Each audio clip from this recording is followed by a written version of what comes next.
America અને Israel દ્વારા Iran અને આસપાસની ગલ્ફ કન્ટ્રીઝમાં થયેલા હુમલાની સીધી અસર ગુજરાતમાંથી ગયેલા પ્રવાસીઓ પર થઈ છે. કયા પ્રકારની પરિસ્થિતિ છે? આપણી સાથે અક્ષર ટૂર્સ એન્ડ ટ્રાવેલ્સના ચેરમેન મનીષ શર્મા જોડાયા છે. તેમની સાથે વાત કરશું. મનીષભાઈ, સ્વાભાવિક રીતે 4 દિવસનું લોંગ વીકેન્ડ પણ હતું અને વેકેશનનો પણ સમય નજીક આવ્યો છે.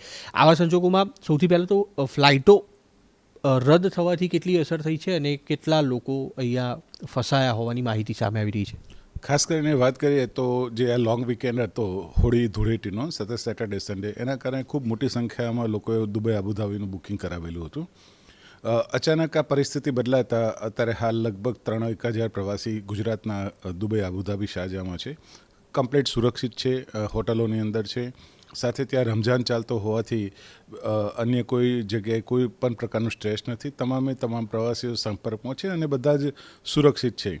લગભગ એમિરાટ્સ, ઇતિહાદ, કતાર અને ઇન્ડિગો, એર ઇન્ડિયાની સ્પાઇસ જેટની ફ્લાઇટો રદ થવાના કારણે બીજા 1,500થી વધારે ટુરિસ્ટો પ્રવાસમાં નથી જઈ શક્યા અને એ લોકોનો ક્યાંક પ્રવાસ મુલતવી રાખવામાં આવ્યો છે અથવા પોસ્ટપોન કરવામાં આવ્યો છે. એ આવનાર દિવસોની અંદર પરિસ્થિતિ બદલાય એના ઉપર નિર્ણય લેવાશે. પણ જે અત્યારે હાલ ત્યાં પ્રવાસીઓ છે એ તમામ પ્રવાસી સુરક્ષિત છે અને જેવી ફ્લાઇટો શરૂ થશે એ રીતે પોતાના દેશમાં પરત આવશે.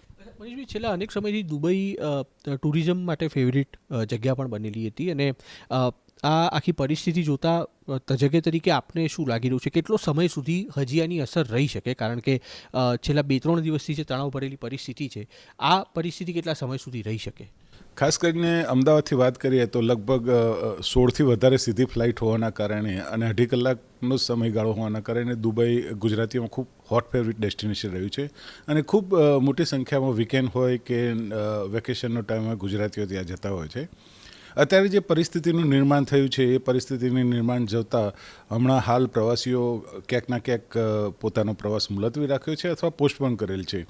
જે પરિસ્થિતિ થાળે પડતા રાબેતા મુજબનો પ્રવાસ શરૂ થશે. અત્યારની પરિસ્થિતિ જોતાં દુબઈ અને આબુધાબી ખાતે એવી કોઈ તકલીફ નથી અને પ્રવાસીઓ તમામ સુરક્ષિત છે. ફ્લાઇટો રાબેતા મુજબ થયા પછી અમે આગળના પ્રવાસો શરૂ કરીશું.